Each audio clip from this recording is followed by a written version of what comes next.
Hello everybody. This is going to be my third of 4 bonus videos following the release of my Origins Plus video. We'll start by taking a look at some end of the act signs, and later, well, we've got even more signs. But first, some context.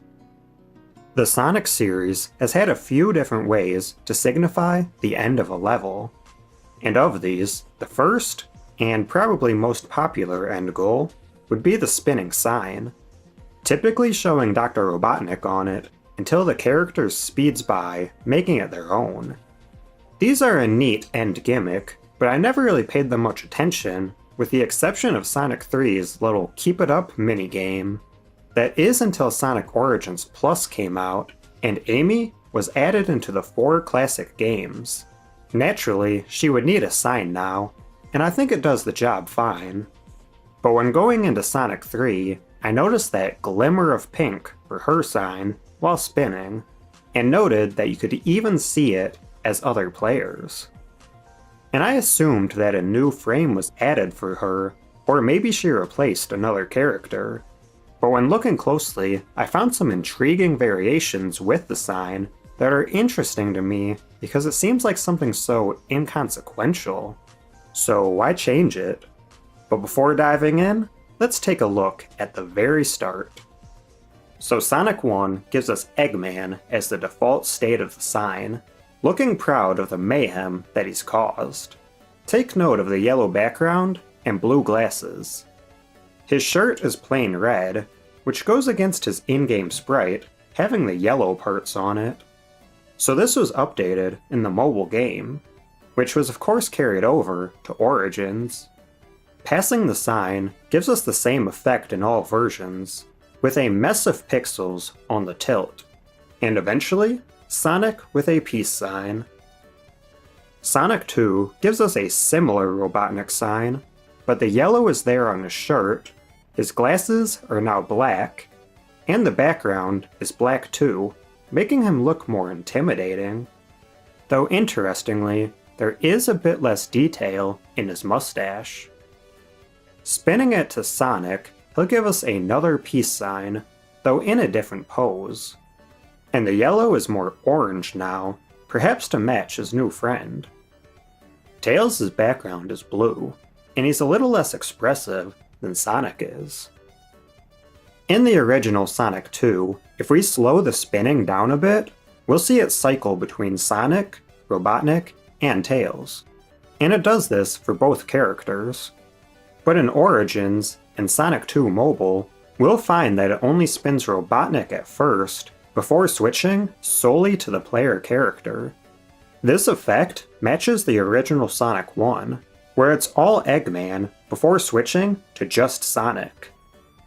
Locking Knuckles onto the original second game will use his sign from Sonic 3, which is the same for all retroactive inclusions. But you'll see he has his signature green in the background, just like his starting cards.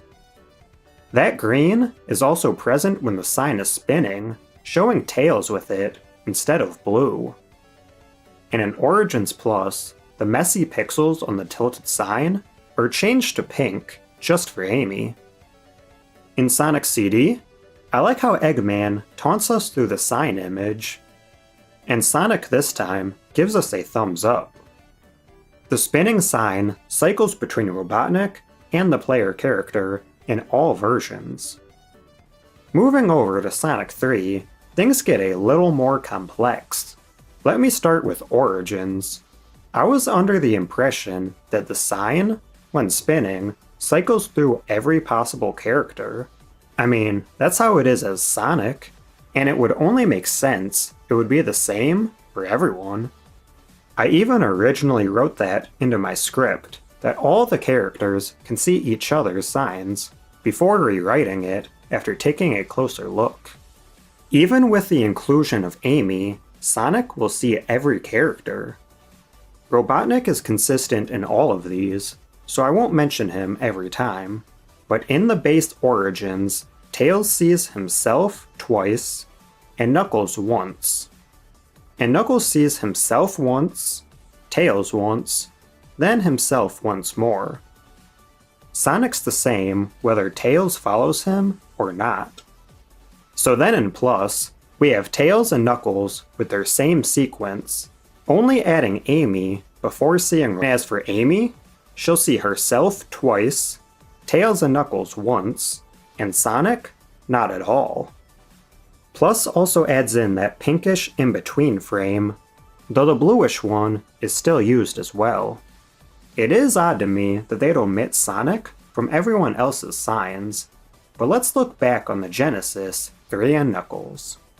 Sonic and Tails both see Sonic, Tails, and Eggman in that order, regardless of who the main character is. And although Sonic's pose is the same from Sonic 2, you can see that this sign has been redrawn to better fit his look from Sonic 3. And although Knuckles is now a playable character with that lock-on cart, he will not show up in Sonic or Tails' sign. Going over to his playthrough, the Knuckles sign will obviously be there, and the Robotnik sign wasn't changed out to instead show Egg Robo. But the strange part here is we'll see our buddy Tails again, this time with a red backdrop. Okay, I saved the best for last.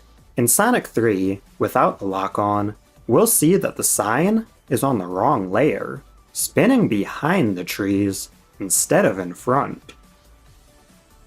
Okay, I'm kidding. That's not the strange part. As the sign spins, we can see Sonic, we can see Tails, and for some strange reason, we can see a blue Knuckles. This is likely due to some palette limitation, but the cool thing is, blue Knuckles isn't only on the sign.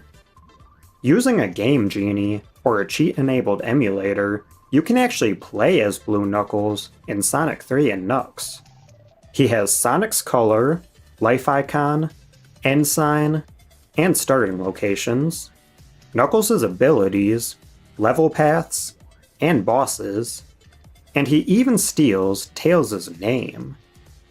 Going Super will give him Super Sonic's color, which actually looks pretty rad.